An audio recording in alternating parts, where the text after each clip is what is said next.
Salut YouTube, bienvenue sur Manga Club.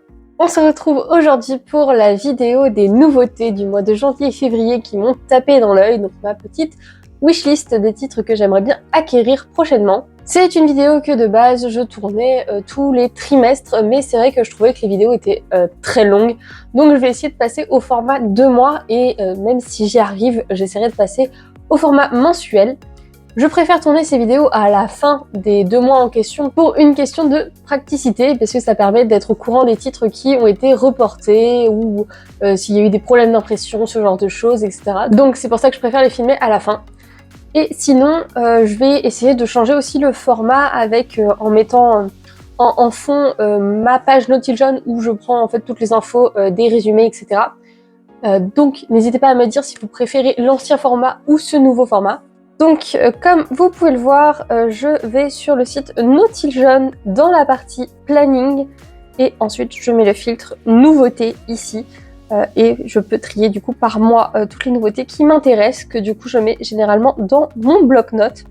Alors, comme vous pouvez le voir, il y a certains titres qui ont été mis là en bloc-notes, mais dont je vais pas forcément parler parce que je vais vraiment me concentrer sur ceux qui m'intéressent le plus, ceux qui sont le plus en haut de ma pile à achat. Et je vais essayer aussi d'éviter des titres qui sont peut-être un peu trop évidents, comme par exemple Kakurabachi. Je vais quand même parler de certains qui sont très connus parce que ils m'intéressent beaucoup, mais ceux qui ont fait beaucoup de pubs, je vais peut-être essayer de passer outre. On commence du coup le mois de janvier avec Lilyman qui est sorti aux éditions Kiun au prix de 7,95 €. C'est un titre actuellement en cours avec 9 tomes au Japon. Nito a vécu en laboratoire toute sa vie. Comme des dizaines de ses congénères, il est soumis à de terribles tests qui finissent dans le sang et la douleur, voire la mort. Il dort dans un hangar et nourrit grâce à un tube et ses journées sont organisées par des soi-disant docteurs qui promettent la liberté aux sujets répondant à leurs exigences. Face à la dureté de son quotidien, Nito rêve de la vie décrite dans les livres, manger un repas de famille, caresser un chat, tomber amoureux. Il partage ses espoirs avec ses camarades toujours moins nombreux. Quand certains survivants développent des capacités surhumaines, ils l'invitent à s'enfuir ensemble. Mais ils sont transférés avant d'y parvenir. Et Nito les retrouve dans un énorme cocon réduit à la condition de nutriments pour des enfants de succubes. Ces créatures surpuissantes contrôlent le laboratoire et se servent des humains comme hôtes pour se reproduire. Repéré, Nito est sur le point de se faire dévorer lui aussi, mais ses amis utilisent leur dernière force pour le sauver. Loin de succomber, il aspire les pouvoirs des monstres en gestation.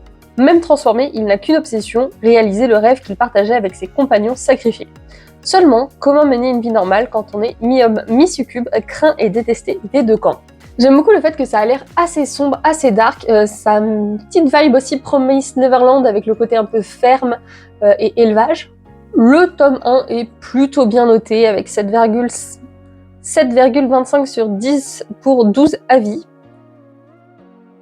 Le tome 2 va d'ailleurs bientôt sortir au mois de mars et je sais qu'il y a quelques planches assez impressionnantes qui ont été mises sur le site, donc c'est vrai que ça m'intrigue pas mal. Et c'est vrai que ça faisait longtemps que je m'étais pas lancée dans une lecture un peu dark comme ça, donc je me dis que ça pourrait me changer un petit peu. On enchaîne ensuite avec le 8 janvier, avec la sortie de La fin du système de chez Delcourt Tonkam au prix de 8,50 €. Également en cours avec 9 tomes au Japon.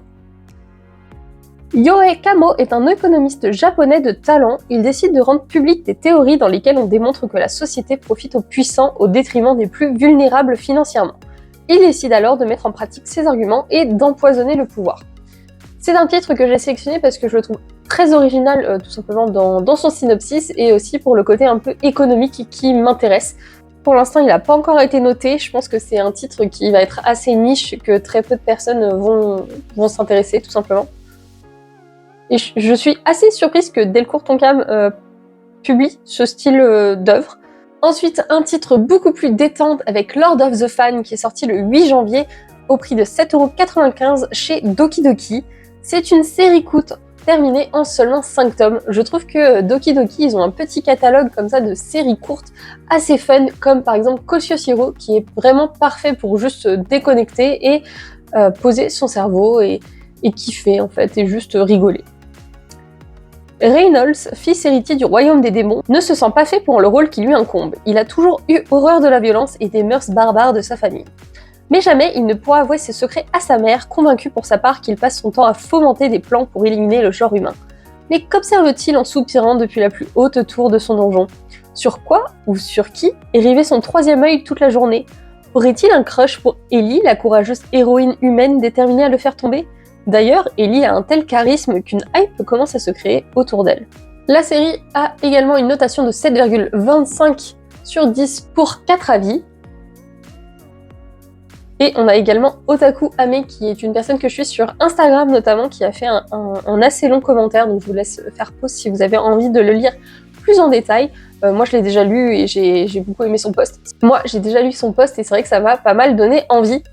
Il y a aussi sur le cri du mochi, je crois qu'ils en ont parlé, et c'est vrai que déjà il m'avait tapé dans l'œil, mais avec les petits retours positifs que j'ai eus, ça m'a encore plus donné envie. Celui-là est tout en haut de ma pile à achat. Il s'agit de Katagi Modoshi, The Soul Cleaner, qui est sorti chez Crunchyroll le 15 janvier au prix de 7,99 €. C'est une série courte qui sera terminée en seulement 5 tomes. Dans une société oppressée par la violence, certains yakuza connus sous le nom de Gokudo possèdent des tatouages particuliers leur conférant des capacités surnaturelles. Aizawa, un lycéen taciturne et froid, se dévoue à la traque de ces yakuza dans l'espoir de retrouver le meurtrier de son père, qui a également changé sa sœur en statue de pierre. Dans sa quête de vengeance, il pourra compter sur Sosuke, un camarade de son lycée qui cache sous une apparence aussi frêle qu'inoffensive une force démesurée ainsi qu'une capacité unique, celle d'effacer les tatouages de Gokudo. Pour le coup, il n'y a qu'une seule note, mais il est plutôt bien noté vu qu'il a quand même un 9 sur 10. Et c'est vrai que c'est un titre qui mêle deux passions dans la vie, qui sont les tatouages et les mangas, parce que c'est vrai que ça ne se voit pas sur les vidéos, mais j'ai 5 tatouages, et c'est quelque chose que tous les 2-3 ans, voilà, je me fais tatouer, c'est pas non plus hyper régulier, mais comme c'est un monde qui m'intéresse énormément, je trouve ça trop stylé d'avoir un manga qui parle de tatouages, qui confère des pouvoirs, donc là on est totalement dans ma came. Cette fois un titre qui a beaucoup fait parler de lui, il s'agit de Stardust Family, qui est un diptyque du coup terminé en 2 tomes de chez Vega Dupuis, qui se vend au prix de 8,35 €. On a eu le premier tome le 17 janvier et le deuxième tome au 14 février. Il y a eu énormément de bons retours sur cette série sur les réseaux sociaux, donc ça me donne encore plus envie de les lire, déjà que le synopsis me plaisait énormément. Dans une société japonaise toujours plus complexe, le sujet de l'enfant est devenu extrêmement sensible. Seuls des parents triés sur le volet peuvent prétendre à une progéniture. Comment s'assurer de leur qualité en leur faisant passer un crash test? Un enfant leur est prêté par l'administration et celui-ci a pour charge de tester les postulants par an. Bienvenue dans un monde sous contrôle. De ce que j'ai compris, on suit un jeune garçon qui est justement envoyé dans différentes familles et on va voir à chaque fois comment il les met à l'épreuve. Donc pour le coup, c'est une dystopie, c'est un seinen, on est vraiment dans le style d'œuvre que j'apprécie. J'aime beaucoup toutes les histoires comme ça où on va suivre plusieurs situations et plusieurs personnes différentes. J'ai cru comprendre que le dernier tome faisait beaucoup pleurer, donc on verra s'il me touche tout autant. Et vous avez encore une fois un commentaire de Otaku Ame si ça vous intéresse. En tout cas, il est extrêmement bien noté avec 9,5 sur 10 avec 6 avis. On continue avec un autre titre qui a beaucoup fait parler de lui, avec Bloom, qui est sorti chez Nobinobi le 22 janvier au prix de 7,20 €. C'est une série toujours en cours avec 15 tomes, c'est un peu la donnée qui me fait peur, on va dire, mais c'est vrai qu'il y a quand même beaucoup de romances qui durent relativement longtemps. Je pense à Kaguya-sama Love is War qui fait 28 tomes, je pense à Sawako qui en fait 30, donc je suis pas si surprise que ça, même si j'espère qu'il va pas non plus s'éterniser au-delà des 20 tomes. Rintaro Tsumugi, 16 ans, est élève au lycée public pour garçons de Shidori, réputé pour n'accueillir que des cancres. À cause de sa grande taille et de ses cheveux décolorés, il a tendance à faire fuir les gens malgré lui. Alors qu'il donne un coup de main à la pâtisserie familiale, il rencontre la rayonnante Kaoruko Waguri, qui, à sa grande surprise, n'est pas du tout intimidée par lui, bien au contraire. Malheureusement, il découvre rapidement qu'elle étudie à Kikiyo, un prestigieux lycée rassemblant les jeunes filles les plus brillantes qui vouent une haine profonde envers leurs voisins d'en face, les étudiants de Shidori. Roméo et Juliette moderne, référence incontournable au Japon, Bloom est une vraie pépite de comédie et d'émotion. Pour ceux qui auraient peur de se lancer dans un manga aussi long, sachez qu'il y a également l'anime qui va sortir cette année, que j'attends aussi avec beaucoup d'impatience, puisqu'il a l'air extrêmement beau et extrêmement doux. En termes de commentaires, il n'y a que du positif, et apparemment c'est un titre qui était très attendu chez nous, d'où la hype qu'il y a pu y avoir justement lors de sa sortie, parce que c'est vrai qu'il a beaucoup fait parler de lui. Il est également bien noté avec 9 sur 10 pour 16 avis.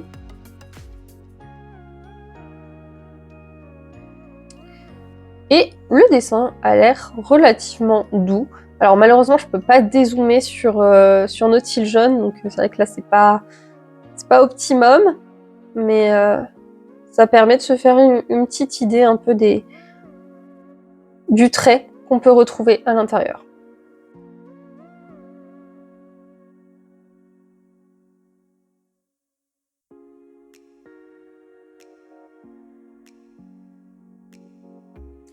En tout cas, ça a l'air extrêmement mignon.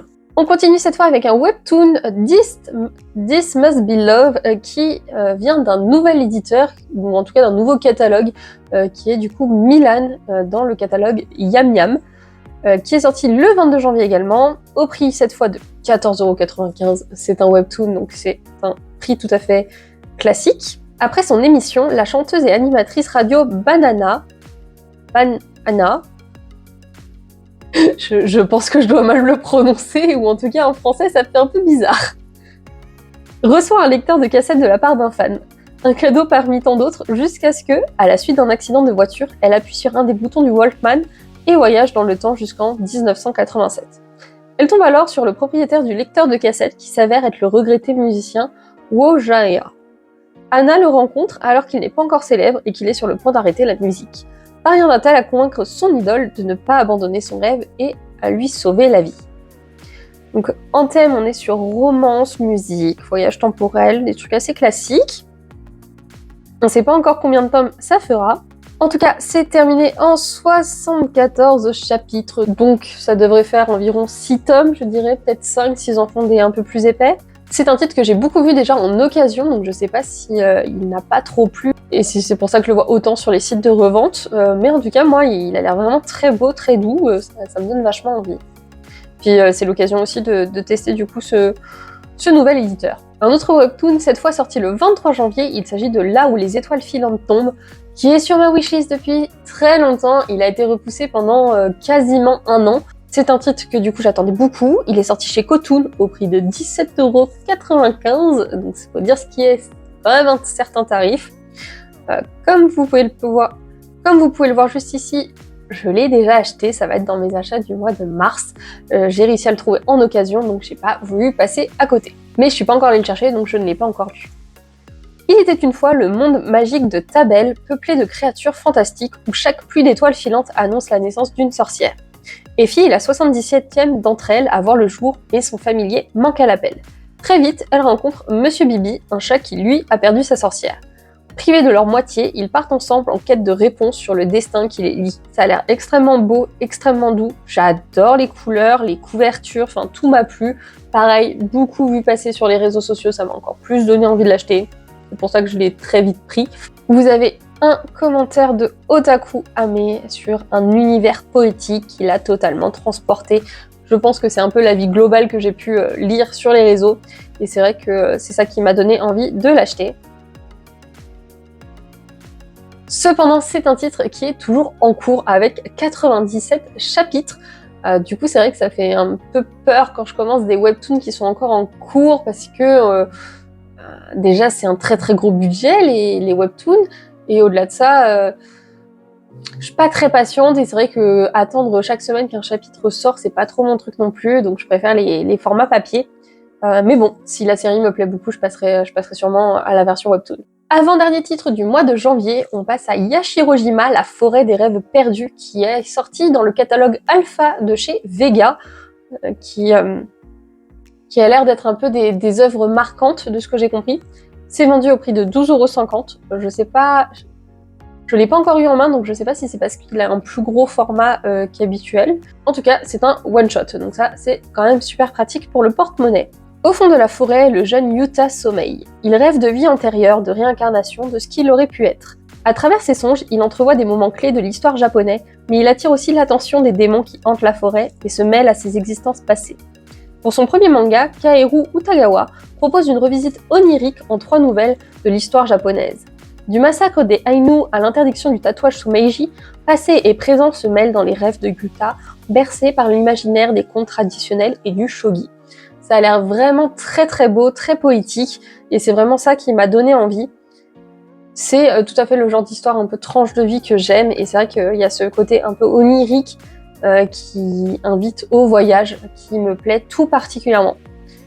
Pour l'instant, il n'y a qu'une seule personne qui a noté, il a mis 10 sur 10, donc ça m'encourage encore plus à découvrir ce titre. Et on termine le mois de janvier avec Naban et sa réédition des Fleurs du passé, qui est extrêmement bien notée d'ailleurs, je viens de voir 9,75 sur 10 pour 4 avis. Il me semble que c'est un titre qui sera terminé en 5 tomes, et auparavant c'était édité chez Komiku Éditions.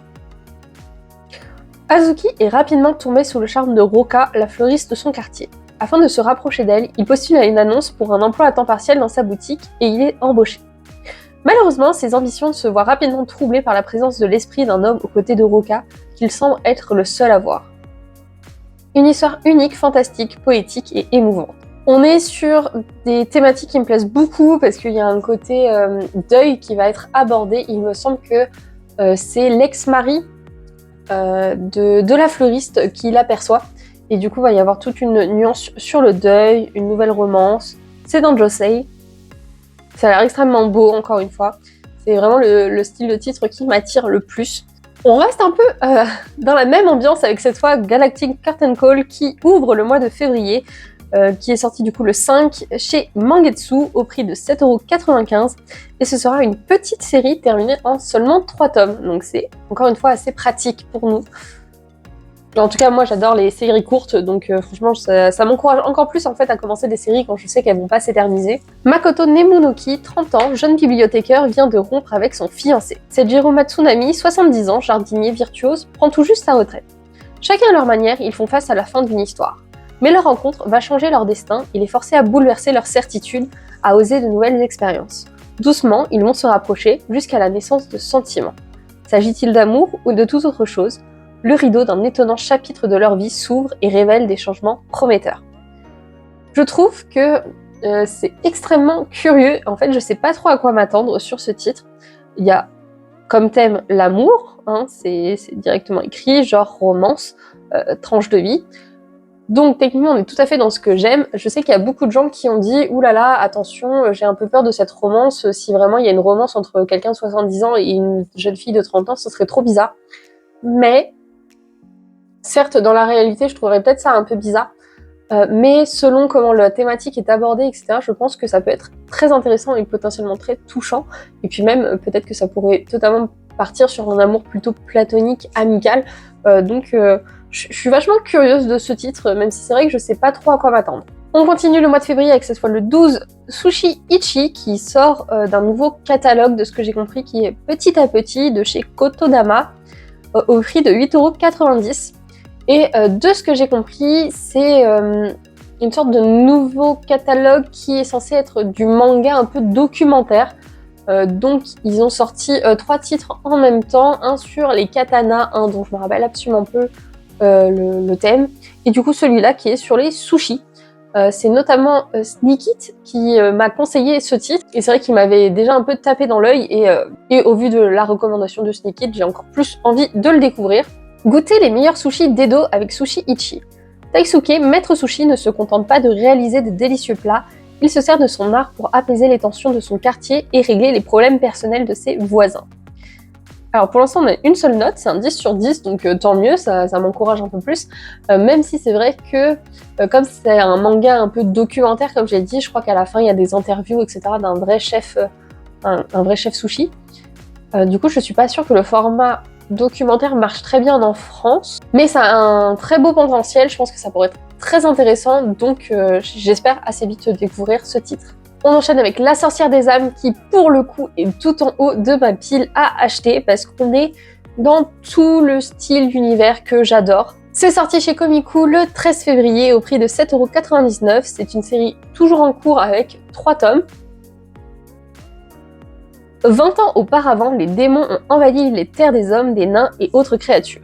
Aujourd'hui, un large fleuve situé au pied d'un pic sacré sépare les deux royaumes. Haru, une batelière capable de faire bouger son embarcation grâce à la magie, gagne sa vie en transportant ses passagers d'un point à un autre du fleuve. Dans ses yeux se reflètent les montagnes lointaines, la surface de l'eau qui ondule paisiblement et le lourd fardeau de ses regrets.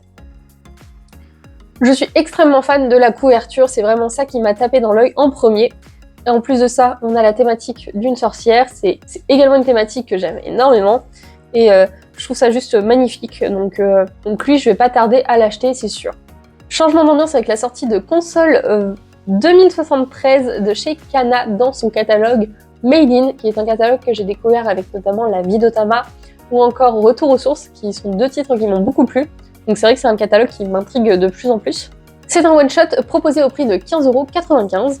En 2073, une console de réalité virtuelle révolutionne le monde. La DR, Dream Reality, reproduit le mécanisme par lequel le cerveau rêve pour simuler une réalité virtuelle d'une dimension sensorielle supérieure. Un jeune passionné de jeux vidéo se retrouve chargé d'une étrange mission et se retrouve sur les traces de son premier amour. Donc on est sur du drame romance, ça a l'air extrêmement mystérieux, le style graphique a l'air très cool, c'est vrai que c'est un style qui parfois me dérange, mais sur des one-shots comme ça, généralement ça me dérange pas du tout. On continue avec Fauve, l'exorciste du Louvre, qui sort chez Vega au prix de 8,35 €, et il faut savoir que c'est d'une autrice argentine. Du coup on va sûrement être sur un rythme de parution de 1 tome par an, comme la publication des titres européens. Fauve est exorciste, mais pas n'importe laquelle. Elle est exorciste d'œuvres d'art et travaille pour le plus grand musée du monde, le Louvre. Peinture, sculpture et même les plus petites pièces d'art décoratif requièrent son attention. Qu'il s'agisse d'un chef-d'œuvre en détresse ou d'une peinture qui veut simplement traîner dans le jardin, Fauve et ses collègues du département de sécurité mimétique assurent la sécurité du musée, tant pour les œuvres que pour les personnes, tout en apprenant peu à peu à se connaître. Fauve adore son travail, découvrir les réactions des œuvres d'art face aux gens et pouvoir les apaiser. Malheureusement, les relations humaines sont plus difficiles pour elle, comme pour la plupart de ceux qui travaillent avec elle, ce qui impacte sa vie privée et met à mal sa relation avec sa mère, qui ne souhaite qu'une seule chose, caser sa fille. Ça a l'air assez original, le style graphique a l'air très très cool aussi. Pour l'instant, il n'y a qu'un seul avis et c'est un 8 sur 10, donc c'est plutôt positif. En tout cas, je trouve que la couverture donne vraiment envie de se pencher dessus, à voir ce que ça nous réserve. On passe cette fois à Un amour démoniaque, qui est un one-shot sorti chez le Lézard Noir au prix de 16 € le 19 février. Et il faut savoir que c'est de la même autrice que le vendeur du magasin de vélo. J'ai aussi appris, notamment dans le Cri du Mochi, que apparemment ça a l'air d'être une fausse fin, entre guillemets, dans le sens où on pourrait croire qu'il y a un tome 2 qui va sortir, mais non, on a bien juste le one-shot, donc la fin pourrait être un peu déceptif. Donc soyez au courant si ce titre vous intéresse. Hachiro, un jeune délinquant, héberge chez lui son amie d'enfance Karen. Autrefois amoureux l'un de l'autre, leur relation s'est dégradée à cause du comportement odieux de Hachiro. Mais la méchanceté du garçon n'est pas gratuite, celui-ci agit en réalité pour le bien de Karen. Cette dernière cache en effet un lourd secret, les sentiments amoureux exercent sur elle une influence néfaste, au point de la transformer en démon cannibale. Hachiro, conscient de son fardeau, tente comme il peut de repousser Karen, avant que personne ne découvre cette malédiction. Donc ça a l'air un amour assez torturé, je pense que ça peut être assez cool. Le style graphique, au début, m'avait un peu surpris, mais c'est vrai qu'on reconnaît quand même la patte graphique de l'autrice, du vendeur du magasin de vélo. Et en tout cas, ça m'intrigue de découvrir un autre de ces titres, donc je pense que je me le prendrai, même si c'est pas dans mes priorités. Ensuite, on va parler de La Servante de l'Empereur, qui s'inscrit dans ces titres qui sortent, je pense, grâce ou à cause, je ne sais pas comment on peut le tourner, des Carnets de l'Apothicaire, qui a absolument fait un carton chez nous. Et c'est vrai que du coup, depuis, on nous propose de plus en plus des titres qui se passent dans une cour impériale. C'est pas quelque chose qui me dérange, parce que je trouve que généralement chaque titre a ses particularités. Par exemple, le Palais des Assassins, qui, de prime abord, on pourrait croire ressemblait beaucoup au Carnet de l'Apothicaire. Dans le fond, absolument pas. L'histoire est tout à fait différente. C'est pareil pour Remède Impérial. Franchement, en plus, on pourrait croire Remède Impérial que ça ressemble encore plus. Mais pour le coup, on voit pas du tout les concubines dans Remède Impérial, alors que c'est le cas pour les Carnets de l'Apothicaire. Donc, je veux bien laisser une chance à ce style de titre sans forcément comparer en permanence avec les Carnets de l'Apothicaire.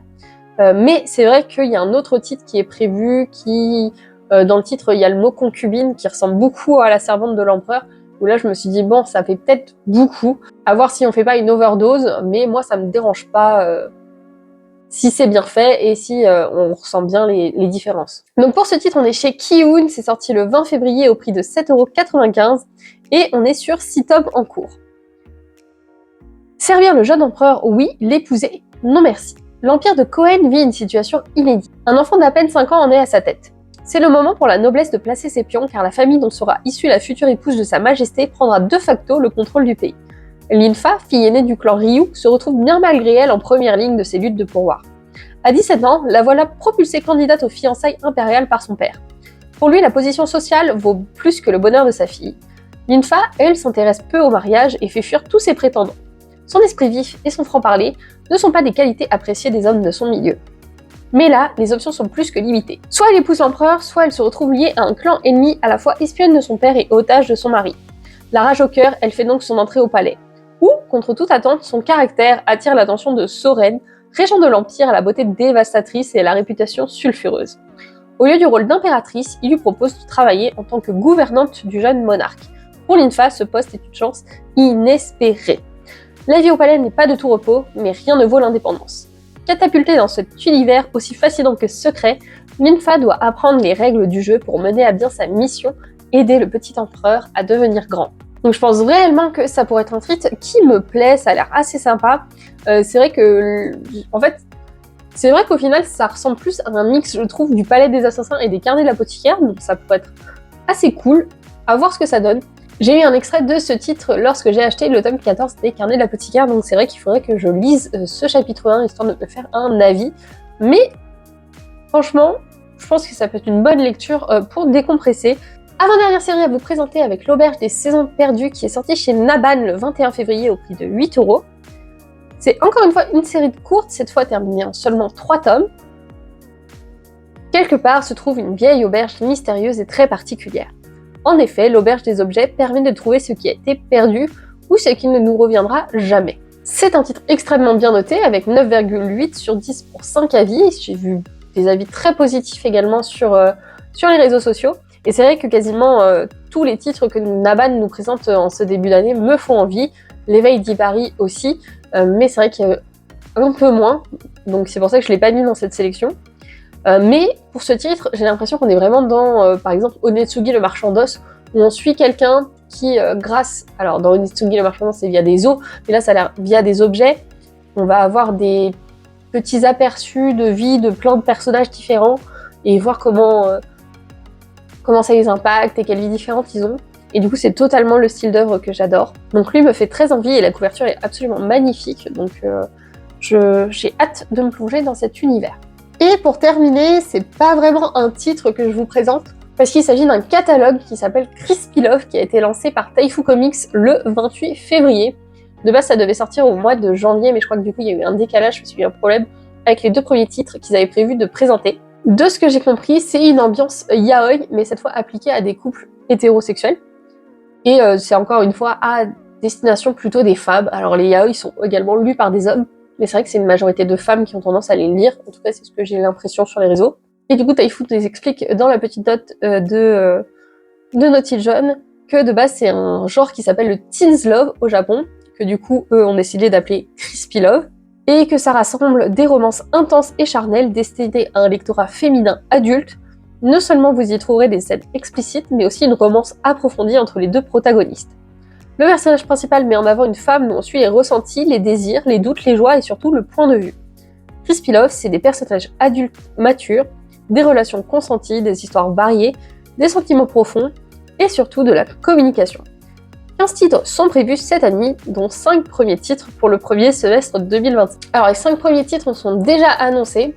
Du coup, à la fin du mois de février, on a 3 titres qui sont sortis. Il y a La Belle et l'Ogre, il y a Un millefeuille de mensonges et il y a XX Lecture. Je vais sûrement pas tous les découvrir, mais c'est vrai que j'aimerais bien en lire 2 ou 3 histoire de me faire un avis, parce qu'à la fin du mois de mars, on a également quelque chose... on a pour le plaisir, je crois, pour le plaisir de l'autre, quelque chose comme ça, pour le plaisir d'aimer, et un autre où c'est Baby Violette quelque chose. Et c'est vrai que souvent, j'ai tendance à me plaindre dans les romances que je déteste les couples trop prudes, etc. Comme par exemple dans A Side of Affection, où juste voir la personne nue ou sortir de la douche, c'est une épreuve, ou s'embrasser, faut tergiverser pendant 1000 ans avant de réussir à le faire, et encore c'est en tremblotant, etc. C'est quelque chose qui a tendance à me déranger dans les shoujo. Donc là, on est à l'inverse de ça. Non, je pense que ça pourrait totalement me plaire. Pour la plupart, ce sont des one-shots, donc c'est-à-dire qu'il n'y a pas un gros investissement à faire du coup. Donc je pense que je me laisserai tenter par quelques titres de ce catalogue qui m'a l'air prometteur.